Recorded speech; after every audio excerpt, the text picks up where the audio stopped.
Hai semua, materi harmonisasi hak dan kewajiban asasi manusia dalam perspektif Pancasila adalah materi yang diajarkan pada kelas 11 semester 1. Pada bab ini yang merupakan KD 3.1, kalian akan diajak untuk menganalisis kasus-kasus pelanggaran hak asasi manusia dalam perspektif Pancasila untuk mewujudkan harmoni hak dan kewajiban asasi manusia dalam kehidupan berbangsa dan bernegara. Harmonisasi hak dan kewajiban asasi manusia dalam perspektif Pancasila dibagi dalam 4 pokok bahasan. Yang pertama adalah konsep hak dan kewajiban asasi manusia. Yang kedua adalah substansi hak dan kewajiban asasi manusia dalam Pancasila. Yang ketiga adalah kasus pelanggaran hak asasi manusia. Dan yang keempat adalah upaya penegakan hak asasi manusia. Baiklah, kita akan mulai dengan pokok bahasan yang pertama, yaitu konsep hak dan kewajiban asasi manusia yang memiliki 2 subpokok bahasan. Yang pertama adalah makna hak dan kewajiban, dan yang kedua adalah makna kewajiban asasi manusia. Pada subpokok bahasan makna hak dan kewajiban, untuk dapat memahami pengertian hak asasi manusia, ada baiknya kalian perhatikan fakta berikut dengan seksama. Yang pertama adalah, orang dilarang menghilangkan nyawa orang lain atau nyawanya sendiri. Jika terbukti melakukannya, negara akan mengenakan tindakan hukum. Yang kedua adalah, tidak ada satu bangsa pun di dunia ini yang rela dijajah oleh bangsa lain. Negara-negara yang pernah dijajah pun selalu berusaha membebaskan diri dari belenggu penjajah tersebut. Yang ketiga, tidak ada seorang manusia pun yang ingin hidup sengsara. Ia akan selalu berusaha mencapai kesejahteraan bagi dirinya, lahir maupun batin. Dapatkah kalian menangkap makna ketiga fakta tersebut? Jika kalian menyimak dengan seksama, dapatlah dipahami bahwa pada diri manusia selalu melekat 3 hal, yaitu hidup, kebebasan, dan kebahagiaan. Ketiga hal tersebut merupakan sesuatu yang sangat mendasar, yang harus dimiliki oleh manusia. Tanpa ketiga hal tersebut, manusia akan hidup tanpa arah, bahkan tidak akan menjadi seutuhnya. Hak asasi manusia menurut Undang-Undang RI Nomor 39 Tahun 1999, hak asasi manusia adalah serangkaian hak yang melekat pada hakikat dan keberadaan manusia sebagai makhluk Tuhan yang Maha Esa dan merupakan anugerahnya yang wajib dihormati, dijunjung tinggi, dan dilindungi oleh negara, hukum, pemerintah, dan setiap orang demi kehormatan serta perlindungan harkat dan martabat manusia. Dasar pemikiran pembentukan Undang-Undang RI Nomor 39 Tahun 1999 tentang HAM diantaranya, Tuhan Yang Maha Esa adalah pencipta alam semesta. Manusia dianugerahi jiwa, bentuk struktur, kemampuan, kemauan, serta berbagai kemampuan oleh penciptanya untuk menjamin kelangsungan hidupnya. Hak asasi manusia tidak boleh dilenyapkan oleh siapapun dalam keadaan apapun. Hak asasi manusia menurut Jan Matterson, anggota Komisi Hak Asasi Manusia Perserikatan Bangsa-Bangsa, yang mengartikan bahwa HAM sebagai hak-hak yang melekat dalam diri manusia dan tanpa hak itu, manusia tidak dapat hidup sebagai manusia.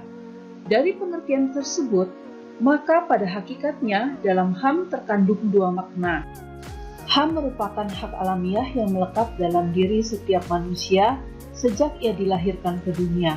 Hak alamiah adalah hak yang sesuai dengan kodrat manusia sebagai insan merdeka yang berakal budi dan berperi kemanusiaan. Tidak ada seorang pun yang diperkenankan merampas hak tersebut dari tangan pemiliknya. Hal ini tidak berarti bahwa HAM bersifat mutlak tanpa pembatasan, karena batasan HAM seseorang adalah HAM yang melekat pada orang lain. Bila HAM dicabut dari tangan pemiliknya, manusia akan kehilangan eksistensinya sebagai manusia.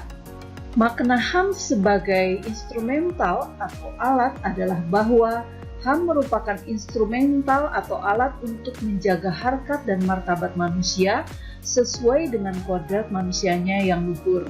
Tanpa HAM, manusia tidak akan dapat hidup sesuai dengan harkat dan martabat, yaitu kemanusiaan sebagai makhluk Tuhan yang paling sempurna.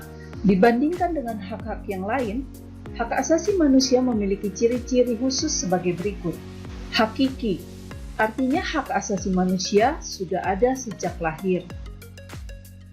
Universal, artinya hak asasi manusia berlaku untuk semua orang tanpa memandang status, suku bangsa, gender, atau perbedaan lainnya. Tidak dapat dicabut. HAM merupakan hak yang melekat pada diri setiap individu sejak dia lahir. Oleh karena itu, HAM tidak dapat dicabut. Tidak mengakuinya berarti tidak mengakui keberadaannya sebagai manusia dan menjaga harkat martabatnya. Sesama manusia yang hidup tidak dapat saling mencabut atau meniadakan HAM. Hanya Tuhan yang dapat mencabut HAM melalui kematian. Yang terakhir adalah tidak dapat dibagi. Artinya semua orang mendapatkan hak yang sama, apakah hak sipil dan politik, atau hak ekonomi, sosial, dan budaya. Hak asasi manusia merupakan hak yang dimiliki oleh manusia, yang tidak dapat dilanggar dan dipisahkan. Hak asasi manusia bersumber pada pokok pikirannya yang terdapat dalam kitab suci yang menyatakan bahwa manusia diciptakan Tuhan dengan hak dan kewajiban yang sama. Tuhan melarang memperlakukan manusia dengan sewenang-wenang. Tuhan tidak membeda-bedakan manusia dari warna kulit. Tuhan juga tidak membedakan kaya atau miskin. Selanjutnya, subpokok bahasan kedua adalah makna kewajiban asasi manusia. Coba kalian amati gambar berikut ini. Kerja bakti merupakan salah satu bentuk perwujudan kewajiban asasi manusia. Selain mendapatkan hak, setiap orang juga mempunyai kewajiban. Contohnya adalah, sebagai seorang anak harus membantu orang tua. Sebagai seorang pelajar, dituntut untuk mematuhi tata tertib sekolah. Sebagai anggota masyarakat, kalian harus mematuhi norma-norma yang berlaku di masyarakat, misalnya ikut serta dalam kegiatan kerja bakti. Sebagai warga negara, kalian juga mempunyai kewajiban untuk melaksanakan semua ketentuan atau peraturan perundang-undangan yang berlaku, misalnya membayar pajak. Kewajiban secara sederhana dapat diartikan sebagai segala sesuatu yang harus dilaksanakan dengan penuh tanggung jawab. Dengan demikian, kewajiban asasi dapat diartikan sebagai kewajiban dasar setiap manusia. Ketentuan pasal 1 ayat 2 Undang-Undang RI nomor 39 tahun 1999 tentang hak asasi manusia menyatakan bahwa kewajiban dasar manusia adalah seperangkat kewajiban yang apabila tidak dilaksanakan, tidak memungkinkan terlaksananya dan tegaknya hak asasi manusia. Misalnya, seorang pekerja mendapatkan upah setelah dia melaksanakan pekerjaan yang menjadi kewajibannya. Selain itu, hak didapatkan sebagai akibat dari kewajiban yang dipenuhi oleh orang lain. Misalnya, seorang pasien mendapatkan perawatan dan kesembuhan sebagai akibat dari dipenuhinya kewajiban oleh dokter yang melakukan pemeriksaan dan tindakan penyembuhan. Hak dan kewajiban asasi juga tidak dapat dipisahkan karena bagaimanapun dari kewajiban itulah muncul hak-hak dan sebaliknya. Akan tetapi sering terjadi pertentangan karena hak dan kewajiban tidak seimbang. Misalnya, setiap warga negara memiliki hak dan kewajiban untuk mendapatkan penghidupan yang layak. Akan tetapi pada kenyataannya banyak warga negara yang belum merasakan kesejahteraan dalam menjalani kehidupannya. Hal ini disebabkan oleh terjadinya ketidakseimbangan. Jika keseimbangan itu tidak ada, maka akan terjadi kesenjangan sosial yang berkepanjangan. Nah, sampai di sini penyampaian materi sub pokok bahasan konsep hak dan kewajiban asasi manusia. Selanjutnya, kerjakan tugas-tugas berikut ini. Sampai bertemu di materi selanjutnya. Salam.